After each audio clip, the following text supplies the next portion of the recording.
4 inches length 4 inches విడ్త్లో తీసుకోవాలి.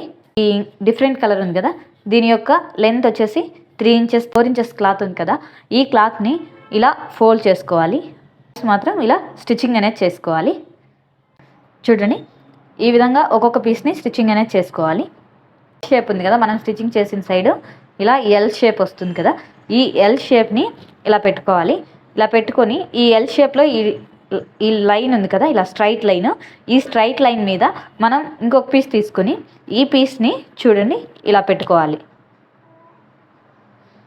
ఈ closed side వచ్చేసి ఇలా కార్నర్కి వెళ్ళే విధంగా ఈ విధంగా పెట్టుకుని దీని మీద స్టిచ్చింగ్ చేసుకోవాలి. అలాగే ఈ ఇంకొక పీస్ ఉంది కదా, ఈ పీస్ని కూడా మనము ఇలా ఎల్ షేప్ ఉంది కదా పైకి, ఇక్కడ ఇలా పెట్టుకొని స్టిచ్చింగ్ అనేది చేసుకోవాలి. ఈ విధంగా ఈ 3 పీసెస్ని ఫస్ట్ జాయింట్ చేసుకోవాలి. ఇలా జాయింట్ చేసుకున్న తర్వాత చూడండి, ఈ పీస్ ఉంది కదా పైన మనం స్టిచ్చింగ్ చేసుకున్న ఈ పీస్ని కింద స్టిచ్చింగ్ చేసుకున్నాం కదా, ఈ పీస్ కిందికి ఇలా చూడండి ఇలా పెట్టుకొని ఈ 2 కార్నర్స్ని ఇలా స్టిచ్చింగ్ చేసుకోవాలి. చూడండి, ఈ ఎడమ చేతి పక్క ఉన్నది ఇలా పైకి వెళ్ళాలి, కుడి చేతి పక్కది ఇలా కిందికి వెళ్ళే విధంగా ఇలా పెట్టుకొని దీని మీద స్టిచ్చింగ్ అనేది చేసుకోవాలి. దీన్ని చేసుకున్న తర్వాత మనము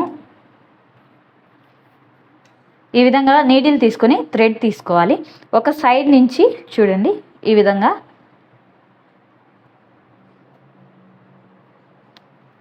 చేసుకోవాలి. ఇలా స్టిచ్చింగ్ చేసుకున్న తర్వాత చూడండి ఈ విధంగా ఈ పోట్లీ బటన్ని ప్రిపేర్ చేసుకోవాలి.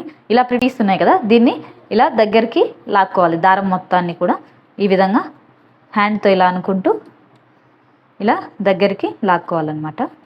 ఈ స్పేస్లో వచ్చేసి మనం స్టిచ్ చేసుకున్న ఈ పోట్లీ బటన్ని ఇలా లోపలికి పెట్టుకొని చూడండి ఈ విధంగా ఇప్పుడు ఈ థ్రెడ్ని ఇలా లాక్కోవాలి బయటికి.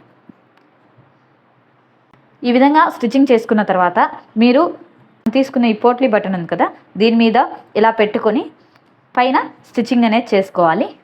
ఈ విధంగా ఈ థ్రెడ్ని స్టిచ్చింగ్ చేసుకున్న తర్వాత దీన్ని పక్కన పెట్టుకోవాలి.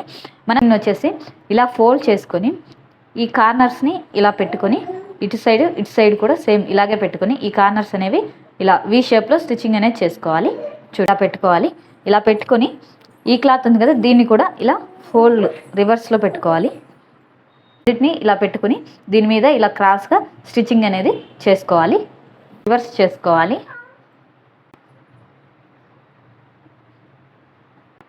ఇలా సింపుల్గా మనం ఈ టాజల్స్ని స్టిచ్చింగ్ చేసుకునే ప్రాసెస్ ఇది.